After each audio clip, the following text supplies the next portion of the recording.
So the film begins in 1967 in Los Angeles, where Alice lives in a house with her two daughters. Her husband has recently died and all three of them are unable to cope with her grief. To run the house, Alice pretends to be a spirit medium, meaning she can connect people to the spirits of their loved ones and make them talk, which is not true at all. Her two daughters also help in the small business, Doris and Paulina. One day, Paulina goes to a party at her friend's house, where all her friends decide to come and play the board. At the head of the board, these people could connect with the spirit, and there were 3 roles to play this game. Rule number 1. Never play alone. The second role was to never ask about death or the future, as spirits may not always be truthful. Rule number 3 was always say goodbye before ending the session to properly close the connection. The guys start playing the game and surprisingly the planchette is also muffed. Paulina is not too keen because she is tired of all these dramas. Then soon her mom comes to pick her up and she also leaves for home. On the way she confides to Alice that we also bring a Ouija board in our house which will make it easy for us to fool our clients. Alice agrees and in the morning brings the Ouija board to her house. After putting the board home, she goes to school to pick up Darius, where we see Darius being bullied by the school kids, which Darius has not shared with anyone. Well, Alice comes home with Darius, and as soon as he gets home he decides to play the Ouija board, knowing that Cam had some roles to play. Cam was never meant to play alone, and she is alone. While she was playing, she noticed that the plank was moving. Now Alice starts asking some questions to any of the spirits here, the answers to which Alice does not get here on the plank. But above we see that Alice's daughter Darius has now become a pose, and she is answering all the questions that Alice was asking from the Ouija board. When Alice asked the name of the spirit, Darius above said the name Marcus. Also the spirit came here and the one who positioned Darius was named Marcus, and after a while as Alice stops opening the Ouija board game below, Darius also comes out of position. But while leaving the game, Alice breaks another role. She doesn't say goodbye. Makes a connection. She tries to connect with her father Roger's spirit, and surprisingly the Ouija board moves and she thinks she has contacted her father. Now that day Darius goes to school, and at school Father Tom, who runs the school, calls Alice to school. She had done a wonderful homework. She had not done such a performance in school until today. Well, Alice now returns home with Darius, and when they come home they find out that soon their house is going to be sold because after the death of her husband Roger, Alice was not able to pay the taxes of this house. Darius's father tells him about a room in the basement with a lot of money in the closet. Darius is surprised to tell Alice, and Alice also goes there to check, and all his words turn out to be true. First, she wanted to check if the spirit that was answering was Roger's or someone else's. They asked the spirit a question that only she and Roger knew, and when Alice got the correct answer, she knew that it was the spirit and not anyone else but her host. Alice plans to try to connect her clients with their relatives with the help of Darius and Ouija board, but Paulina refuses to allow her plan. While playing Ouija board, Darius often made strange sounds that sounded almost like family members of people, and because of this, his clients began to bluff more on those people.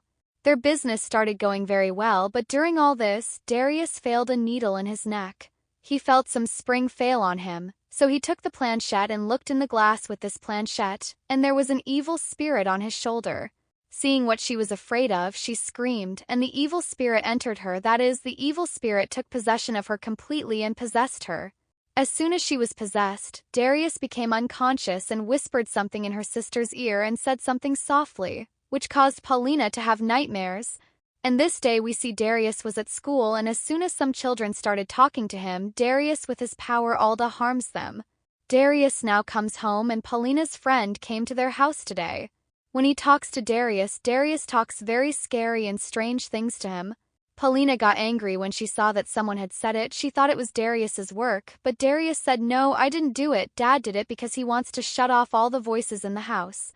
It is said that Darius had written some notes, and these notes were in Polish language. Although no one in their house knew Polish, she took these papers and went to Father Tom at school and requested him to translate these pages.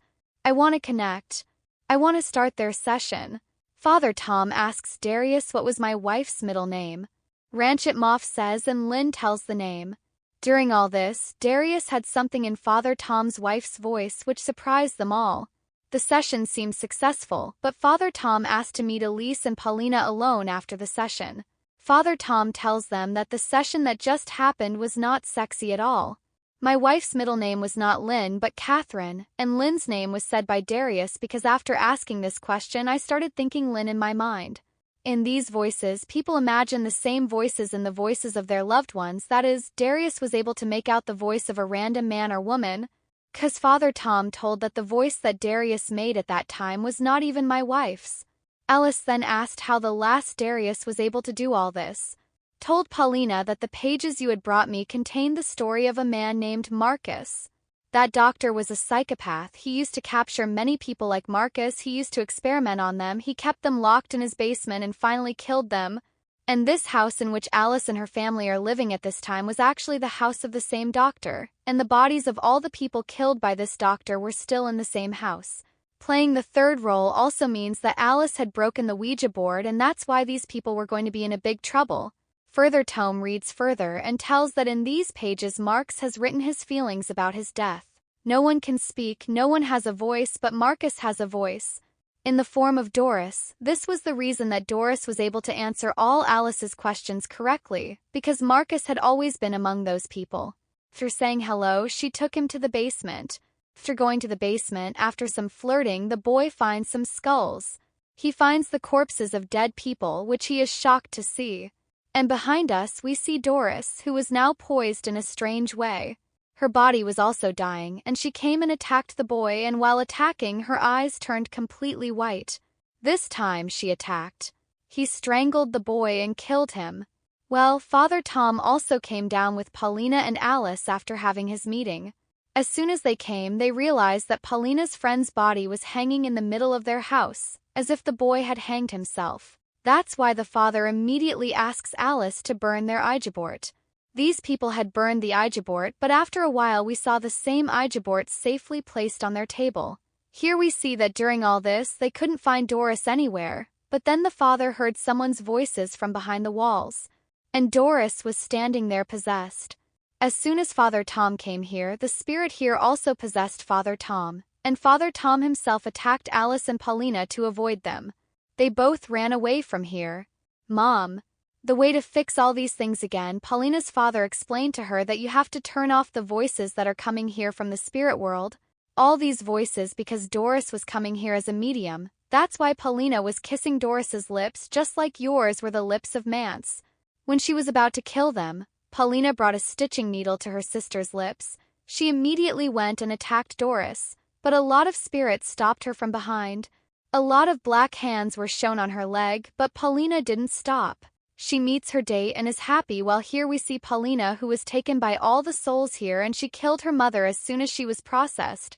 She regained consciousness as her mother died, and she screamed loudly, realizing what she had done to her mother, after which the scene cuts to no, and we are shown Paulina in a mental hospital many years later with her mother on top of her. And he wanted to murder his sister. But from the doctor's words, we know that the police did not find Darius' body until today, and Paulina never told them anything about it. Let's see, when the doctor passes by Paulina's room, they do something abnormal here. They stand next to the room, and Paulina also stands in front of them. Inside the room, they don't do anything abnormal, but they don't see that the dead Darius had a girl behind them in a civil evil way, and that's all. The movie ends here.